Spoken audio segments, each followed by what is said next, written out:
Hello mga ka-farmers, magandang tanghalian. Nakalugsong yung nakababa ang taga-bundok sa dito tayo ngayon sa Jayco. Titikim muna tayo ng donut ng Jayco.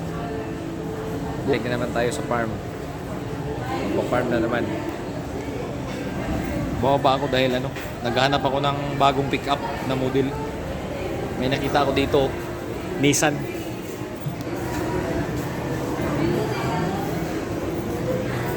Papalit tayo ng Nissan pickup.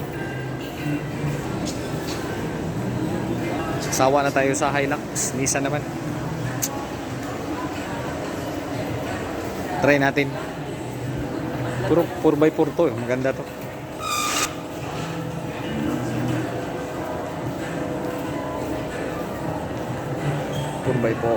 Nissan.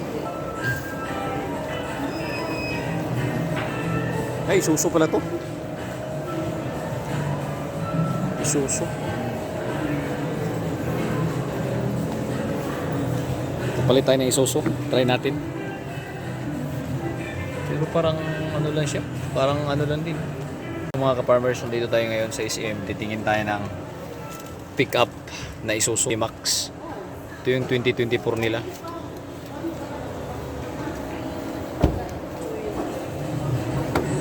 Four by 4.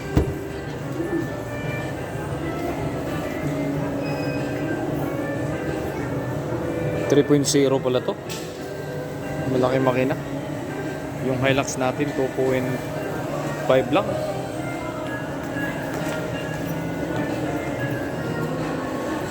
.0 pala to mga ka-farmers. Malaki makina. Kaya pala hindi ko nahabol-habol to sa Hilux.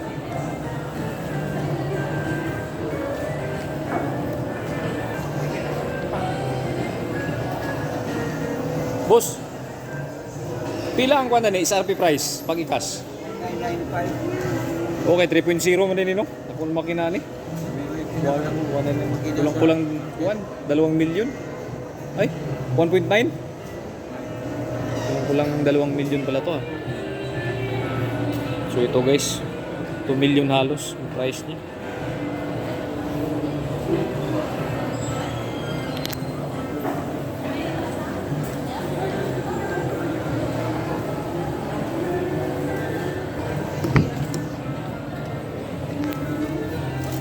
Luwang siya? Ay, hindi, kasing luwang lang sa Hilux din.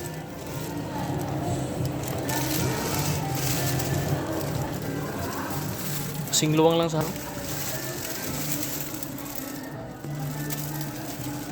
Magpapalit tayo guys. Binabalak-balak pa lang.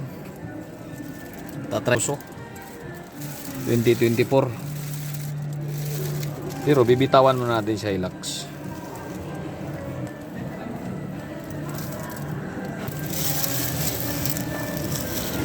Kasing nakiling din Hilux. 18 yung mags niya.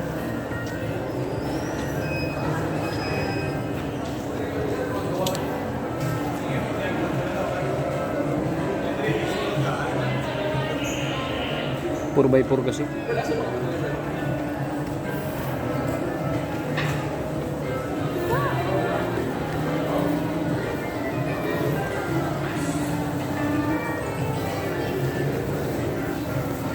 By 4 kaya mahal, kulang-kulang 2 milyon. Kasing presyo siya ng bagong Hilux na Conquest, yung bago ngayon.